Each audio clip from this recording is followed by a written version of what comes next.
नमस्कार.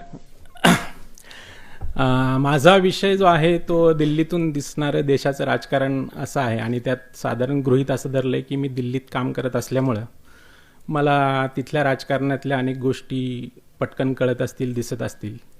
पण जेवढी माहिती तुम्हाला आहे तेवढीच आम्हा पत्रकारांना आहे, कारण 2014 नंतर जी दिल्लीच्या हवामानाची स्थिती आहे की तिथं व्हिजिबिलिटी खूप कमी असते. ती सेम माझ्या बाबतीत पण आहे, पत्रकारांबाबतीत. फक्त मला एवढंच फक्त अप्पर हँड आहे की मी काही पत्रकारांशी बोलू शकतो आणि विरोधी पक्ष आणि मित्र पक्षातल्या लोकांना ॲक्सेस आहे, एवढाच फक्त फरक आहे. बाकी सत्ताधारी पक्षाचा ॲक्सेस जो आहे, जो तुम्हाला आहे तितकाच आम्हाला आहे, त्यामुळे त्यात काही विशेष फरक नाही. माझी जी मांडणी आहे त्याच्यामध्ये मी 3 टप्प्यांमध्ये बोलणार आहे. एक तर सध्या देशाचं राजकारण कोणत्या स्थितीत आहे, त्याची दिशा कुठल्या दिशेने आहे. दुसरं, हे जे घडतंय सध्या ह्याचे परिणाम काय होत आहेत एकूणच भारतीय लोकशाहीवरती. आणि तिसरा मुद्दा की ह्या सगळ्याचं मूळ कशात आहे, या सगळ्या आत्ता ज्या घडामोडी आपल्यासोबत समोर घडत आहेत त्याचं मूळ कशात आहे. सॉरी, माझा घसा थोडासा हे असल्यामुळं आवाजात थोडा वरखाली होईल.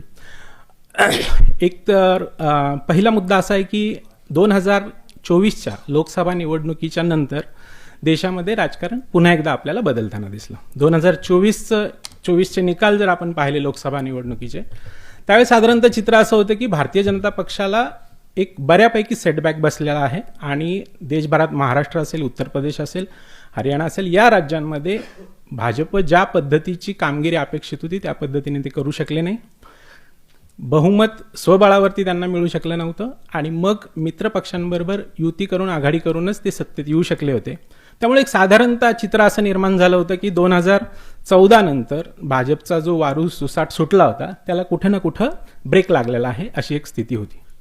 पण जर आपण 2024 नंतर निवडणुका ज्या पाहायला गेल्या वर्षभरामध्ये झालेल्या विधानसभेच्या, तर हे चित्र आपल्याला बदलताना दिसते. मग ते महाराष्ट्र असेल, हरियाणा असेल, दिल्ली असेल, बिहार असेल, ओडिशा असेल, या सगळ्या राज्यांमध्ये भारतीय जनता पक्षाने पुन्हा एकदा यशस्वीपणे कमबॅक केलेला आहे. म्हणजे जे चित्र साधारणतः 2024च्या लोकसभा निवडणुकीनंतर झालं होतं ते पुसून टाकण्यामध्ये आणि ते बदलण्यामध्ये भारतीय जनता पक्ष यशस्वी ठरलेला आहे. तर साधारणतः ही जर आपण देशाच्या राजकारणाची दिशा बघितली तर एक चित्र हे दिसतं की भारतीय जनता पक्ष त्या जो पराभव म्हणता येणार नाही पण पराभवासारखीच जी स्थिती होती त्याच्यातून बाहेर पडण्यासाठी त्यांनी खूप ॲग्रेसिव्हली काम केलेलं आहे. एनकेन प्रकारे आपली सत्ता पुन्हा एकदा देशामध्ये ठिकठिकाणी आली पाहिजे, आपलं वर्चस्व पुन्हा प्रस्थापित झालं पाहिजे. याच्यासाठी त्यांनी जे काही केलं त्याच्यामध्ये सगळ्यात महत्त्वाची गोष्ट ही होती की त्यांनी युती आणि आघाडी ही करत राहिले, पण ती करत असताना आपली स्वतःची ताकद ठिकठिकाणी कशी वाढवता येईल याच्यावर विशेष भर दिला. म्हणजे अगदी आपण ते महापालिका निवडणुकापर्यंत महाराष्ट्राच्या पाहतोय. म्हणजे महाराष्ट्रात ज्यावेळेस विधानसभेच्या निवडणुका झाल्या त्यावेळेस भारतीय जनता पक्षाने स्वबळावरती सत्ता येईल इतक्या जागा जिंकल्या. त्याच वेळेस बिहारमध्ये त्यांनी JDUपेक्षा जास्त जागा जिंकल्या आणि बाकीच्या ठिकाणी तर अलायन्स पार्टनर नव्हते.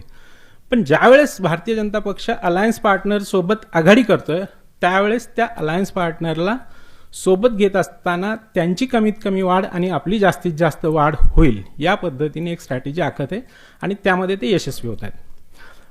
यामध्ये भारतीय जनता पक्ष हा मात्र प्रयत्न करतोय की ते सोबतचे अलायन्स पार्टनर हे आपल्या सोबतच राहतील, ते जाणार नाहीत. आणि परिस्थिती अशी आहे की आपण पाहिलं की महाराष्ट्रामध्ये सुद्धा कितीही कुरबूर असेल, कितीही नाराजी असेल, तरीही अलायन्स पार्टनर जे आहेत ते त्यांच्यापासून दूर जाऊ शकत नाहीत, कारण राजकारणाची स्थिती तशी झालेली, राजकारणाचा पोत तसा बदललेला आहे.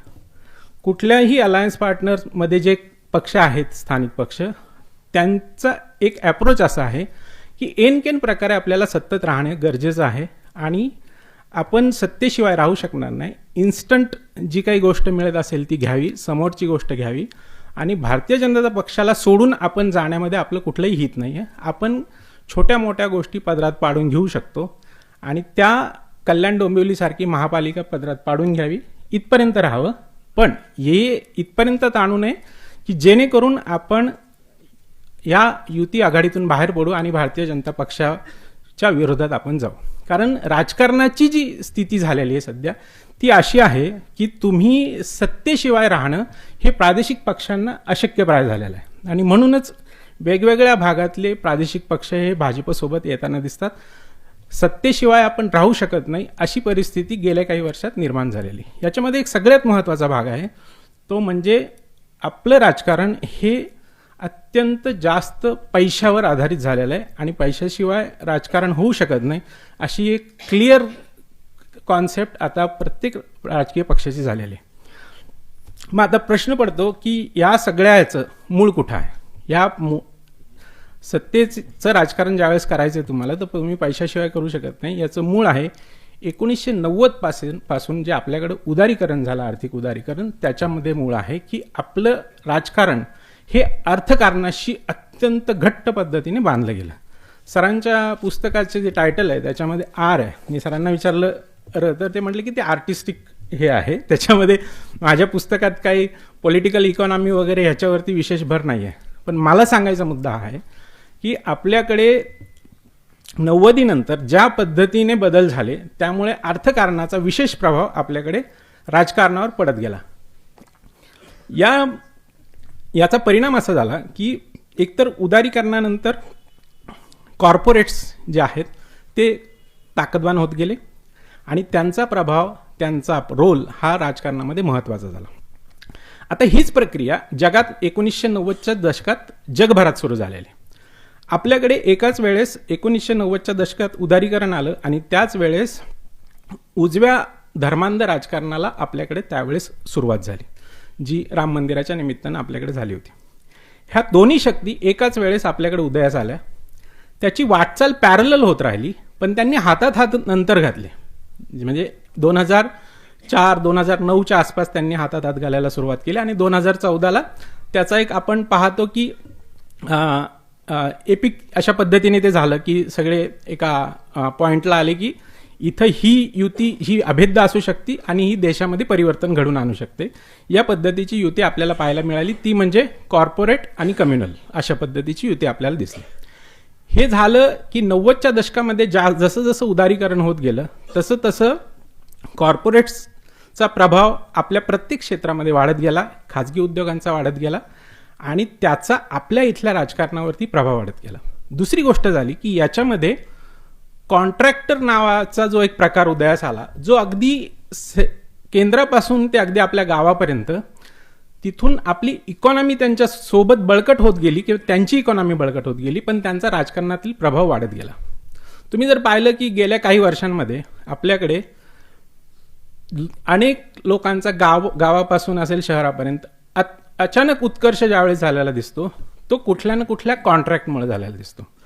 अगदी एअरपोर्टपासूनचं कॉन्ट्रॅक्ट जे मोठमोठ्या उद्योगपतींना मिळतं तेव्हापासून ते राजकारणात गावातल्या कार्यकर्त्याला रस्त्याचं मिळणारं कॉन्ट्रॅक्ट इथपर्यंत हे अर्थकारण वेगळ्या पद्धतीने चालतंय आणि त्यांच्या हातात सत्ता बळकट झालेली आणि तेच मंडळी आत्ता आपल्या राज्यामध्ये असेल, देशामध्ये असेल, सत्ता ही त्यांच्या हातात चालत राहते आणि मग एक वेगळी युती त्यातून तयार झालेली आहे आणि मग पैसा आणि राजकारण हे त्यामुळे अधिक घट्ट जवळ झालेलं आहे. म्हणजे मला सांगायचा मुद्दा हा आहे की तुम्ही आता पैशाशिवाय राजकारण करू शकत नाही हे सगळ्यांनी मान्य केल्यासारखं झालंय आणि त्यासाठी प्रचंड पैसा लागतो हेही प्रत्येकाला जाणवतंय आणि म्हणून मग पैसा हवा तर मग तुम्ही कॉन्ट्रॅक्टर झाले पाहिजे, मग तुमचे राजकीय लाकेबांधे. बरं, यामध्ये कुठलेही एंटरप्रिन्युअरशिप शिवाय मोठी झालेली मंडळी आहेत. म्हणजे ज्याला आपण म्हणतो की फक्त सरकारी लागेबांधे तुमचे असेल तर तुमचा आर्थिक उत्कर्ष होऊ शकतो आणि मग हे आर्थिक उत्कर्ष झालेली मंडळीच इथल्या सत्ताकारणावरती प्रभाव निर्माण करताना दिसत आहेत. आणि म्हणून नरेंद्र मोदी ज्यावेळेस गुजरातचे मुख्यमंत्री होते त्यावेळेस त्यांनी ज्या पद्धतीने कॉर्पोरेट्सना फायदा मिळवून दिला त्यावेळेस त्यांच्या लक्षात आलं की हे आपल्यासाठी जास्त फायदेशीर आहेत आणि म्हणून ज्यावेळेस 2014ची निवडणूक आली त्यावेळेस सगळ्या मिळून कॉर्पोरेट्सनी त्यांना पाठिंबा दिला आणि त्यांच्या पैशाच्या बळावरती भारतीय जनता पक्षाची प्रचार यंत्रणा राबवली गेली आणि त्याचा फायदा त्यांना सत्तेत येण्यासाठी झाला. काँग्रेसच्या काळातही हे कॉर्पोरेट्स आणि सगळे भांडवलदार हे फायदा घेत होते सत्तेचा, पण त्यांना ज्यावेळेस जाणवलं की गुजरातचं मॉडेल आपल्यासाठी जास्त फायदेशीर आहे आणि हे आपल्याला अनिर्बंध सत्ता मिळवून देऊ शकतं असं ज्यावेळेस जाणवलं त्यावेळेस त्यांनी मोदींना पाठिंबा दिला. आणि मग आपण पाहतो की ज्यावेळेस 2014ला मोदी सत्तेत आले त्यानंतर ज्या पद्धतीने ते हितसंबंध जपतायत या मंडळीचं, तर हे लक्षात घेतलं पाहिजे की ही सत्ता जी आहे 2014 नंतर आलेली, ही फक्त उजव्या शक्तीची वाढ करण्यासाठी म्हणून आलेली नाहीये, तर ही उजव्या अर्थकारणाची वाढ पण करणारी आहे. आणि म्हणून ह्या दोन्ही शक्ती आज देशाची सत्ता आपल्या हातात ठेवून आहेत आणि ह्याच शक्ती आपल्या देशाच्या पुढच्या राजकारणाची दिशा पण ठरवणार.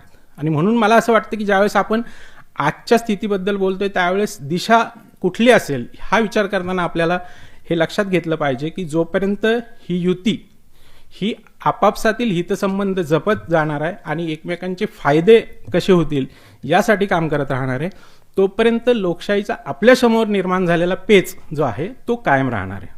आता या सगळ्या गोष्टींचा परिणाम काय होतोय? ह्या सगळ्या गोष्टींचा पहिला परिणाम जो होतोय तो मला दिसतोय तो म्हणजे आपल्याकडे या भारतीय जनता पक्षाचं जे राजकारण असेल त्याचा सगळ्यात पहिला परिणाम होतोय की लोकशाही संस्थांवरचा लोकांचा उडत चाललेला विश्वास. म्हणजे आपण पाहतो की निवडणूक आयोग असेल, सर्वोच्च न्यायालय असेल, वेगवेगळ्या CBI वगैरे यासारख्या संस्था असतील, इव्हन मीडिया असेल, या सगळ्या संस्थांवरचा लोकांचा जो विश्वास उडत चाललेला आहे तो मला वाटतं अतिशय गंभीर आहे. कारण ही मुळातच आपल्याकडं लोकशाहीला पोषक अशी परिस्थिती कधी नव्हती. अत्यंत सरंजामी असा देश होता आणि आपण संविधान आणून ह्याला लोकशाही मार्गाने नेण्याचा प्रयत्न केलेला आहे. ती प्रक्रिया अजून आपली सुरूच होती.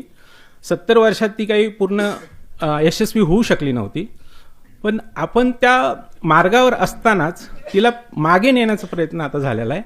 आणि म्हणून त्यावेळेस ज्यावेळेस ही लोकशाही अस्तित्वात आली आणि ही रुजवण्याचा प्रयत्न होत होता त्यावेळेस या संस्थांवरचा विश्वास हा या लोकशाहीचा पाया होता.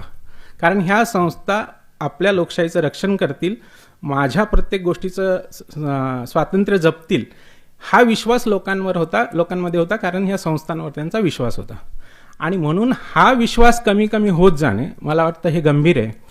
आज सत्ता एका पक्षाची आहे, उद्या दुसऱ्या पक्षाची असेल, पण ज्यावेळेस ह्या संस्थांवरचा विश्वास लोकांनी गमावलेला असेल तो मला वाटतं जास्त गंभीर आहे आणि ते आपलं इतक्या लवकर भरून न येणारं नुकसान आहे असं मला वाटतं. दुसरी गोष्ट आहे ती म्हणजे लोकांचा या सगळ्या प्रक्रियेतून जो परिणाम होतोय तो म्हणजे की लोक अधिक राजकारणापासून स्वतःला अलिप्त ठेवायला लागलेले आहेत. मुळातच आपल्याकडे लोकांचा राजकारणामध्ये विशेष सहभाग नव्हता आणि तो आपण स्थानिक स्वराज्य संस्थांमध्ये त्यांचा सहभाग वाढवून वगैरे करण्याचा प्रयत्न करत होतो.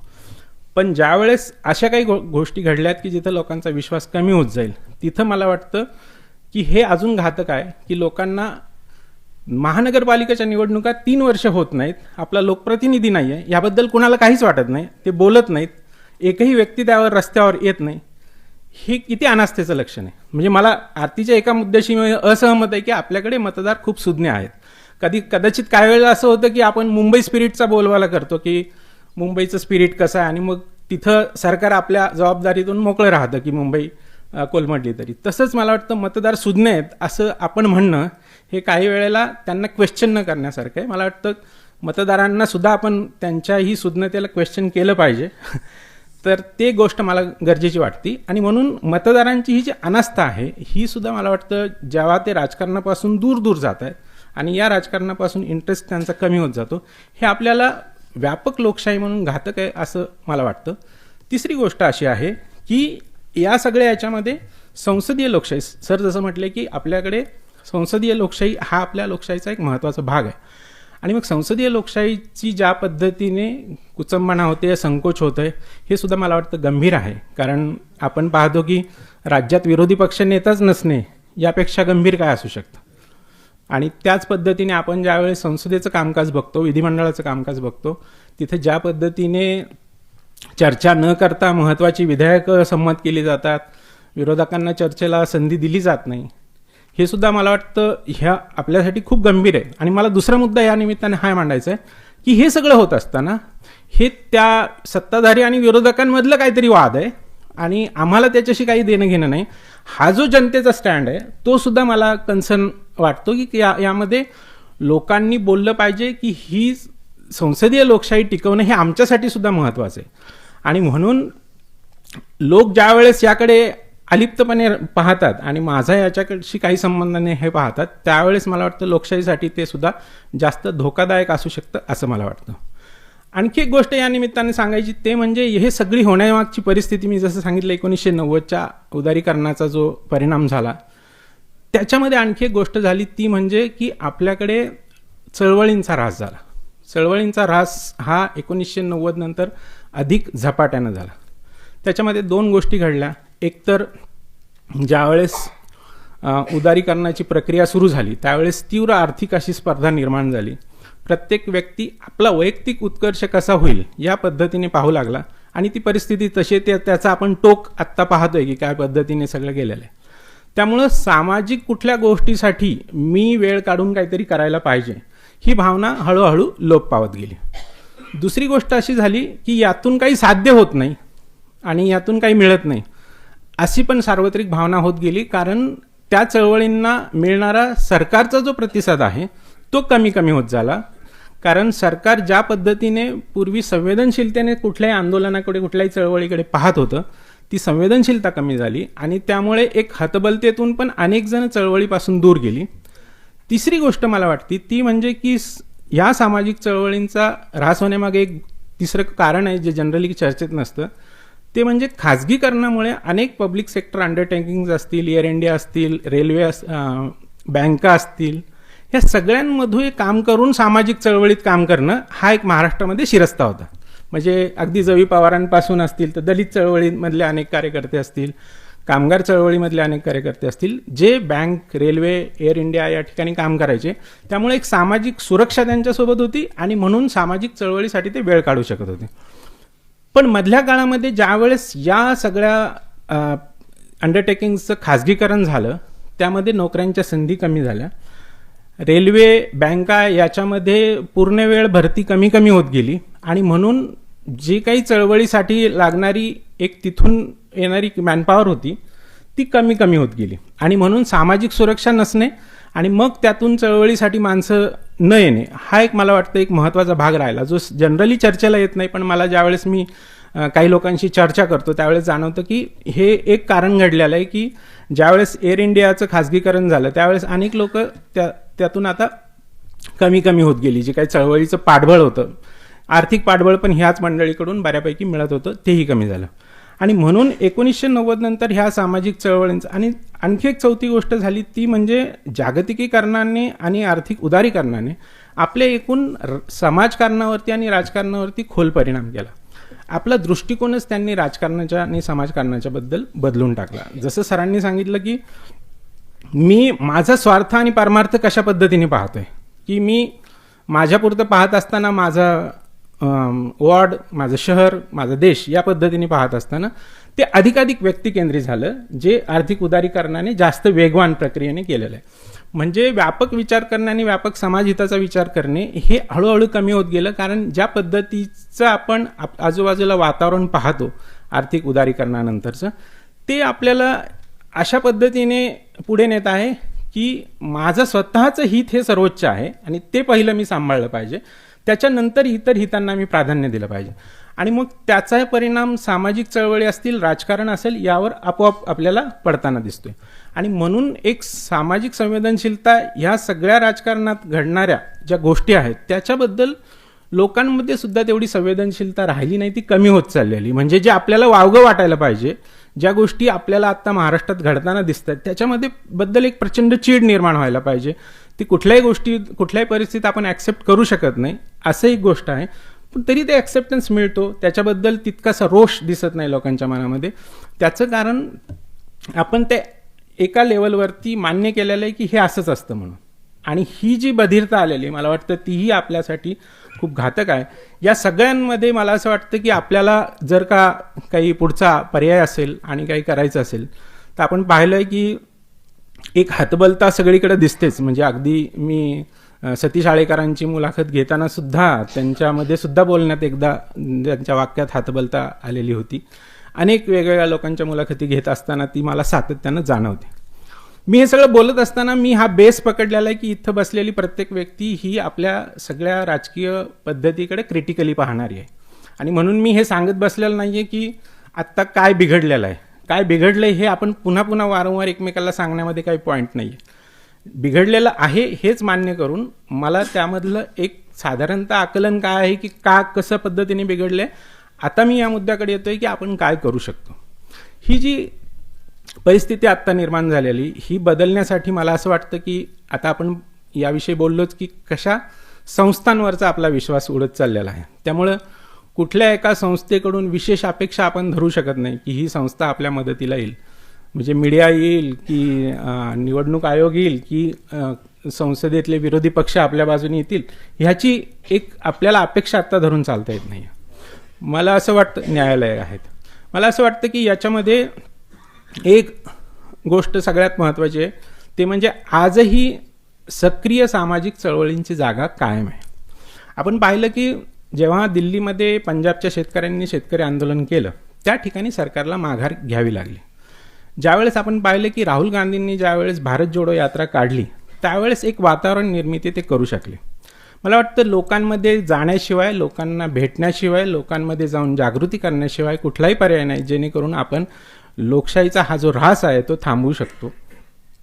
ते इतकं सोपं नाही आहे हेही आपल्याला कळतंय, पण तो एकमेव पर्याय सध्या दिसतो की जेणेकरून आपण या पद्धतीने काम करावं लागेल की जी काही मंडळी या सगळ्या गोष्टींबद्दल कन्सर्न आहेत त्यांनी सामाजिक चळवळींना अजून पुढे नेण्यासाठी काय करता येईल, तरुणांना याच्यामध्ये आणण्यासाठी काय करता येईल, आपली भाषा कशी बदलता येईल, त्यासाठी सोशल मीडियाचा वापर अधिक प्रभावीपणे आपण कसा करू शकतो, त्याशिवाय विरोधी पक्षांना आपल्या मुद्द्यावर कसं आणता येईल आणि चळवळीची नव्याने मांडणी आपण कशा करू शकतो, हे सगळं आपल्याला करावं लागेल. मला वाटतं लोकांना सोबत घेतल्याशिवाय आणि लोकांना ह्याची जाणीव करून दिल्याशिवाय आपल्याला हे चित्र बदलता येत नाही. कारण हे आपलं फक्त कुठला सत्ता बदल करून ह्याच्यावर काही होणार नाही आहे. कारण मी सांगतो की ज्या पद्धतीने डॅमेज झालेल्या आहेत गोष्टी त्या कुठल्या पक्ष सत्तेत नव्याने आल्याने खूप लगेच दुरुस्त होतील अशा पद्धतीच्या नाही. त्यामुळे आपल्याला प्रयत्न हाच करावा लागेल की ह्याची दिशा कशी बदलता येईल आणि ही परिस्थिती कशी बदलता येईल. डॅमेज खूप मोठ्या प्रमाणावर आहे, खूप वर्ष लागतील कदाचित हे सगळं हे करायला, पण मला असं वाटतं की हे करण्याशिवाय पर्याय नाही. म्हणजे जर का आपल्याला पुन्हा एकदा या देशामध्ये एक सक्षम अशी लोकशाही अस्तित्वात आणायची असेल, जी प्रक्रिया आपण गेल्या काही वर्षांपासून करत होतो सामाजिक राजकीय बदलांची, ती जर पुढे न्यायची असेल तर आपल्याला याच गोष्टीवर काम करावं लागेल की आपण लोकांमध्ये जाऊन हे कसं बदलू शकतो. हे आहे असं पाहून आणि ॲक्सेप्ट करून तिथंच आपण परिस्थिती तशी ठेवू शकणार नाही. मला वाटतं त्यावर काम करावं लागेल. आणि ह्या सगळ्या गोष्टींचा जागतिक राजकारणाशी कसा संबंध आहे, कारण जसं मी मागाशी म्हटलो की एकाच वेळी जगातल्या वेगवेगळ्या भागांमध्ये उजव्या विचारांचे पक्ष सत्तेत येतात, हा काही योगायोग नाही आहे. ही एक स्ट्रॅटेजी म्हणून केलेली गोष्ट आहे आणि भारत ही त्याचाच भाग आहे. फक्त इथं हिंदुत्ववादी पक्षांनी ही इथल्या भांडवलदारांशी केलेली युती आहे आणि त्याच्यातून त्यांची आणि कॅपिटलिस्ट शक्तींची जी युती आपल्याकडे सत्तेत आली, हे फक्त जगापासून थोडासा फरक आहे. बाकीच्या ठिकाणी याच पद्धतीच्या सगळ्या शक्ती ज्या आहेत त्या सत्तेत येताना दिसतात. त्यामुळे मुळात कोण आमचे हितसंबंध जपतोय याच्यावरती जगभरातील सगळे कॉर्पोरेट्स त्यांना पाठिंबा देण्यासाठी पुढे येत आहेत. इथं त्यांना आपले हितसंबंध अधिकाधिक जपले जाताना दिसत आहेत. त्यामुळं आपण सुटं विचार करून काही चालणार नाही की भारतात आत्ता हे घडतंय म्हणून हे या पद्धतीने त्यावर विचार करावा लागेल. आपल्याला या गोष्टीमागचं अर्थकारण समजून घ्यावं लागेल आणि जेव्हा आपण ते समजून लोकांना ते समजून देऊ शकू त्यावेळेसच आपल्याला ही परिस्थिती बदलण्यासाठी मला वाटतं प्रयत्न करता येतील. धन्यवाद.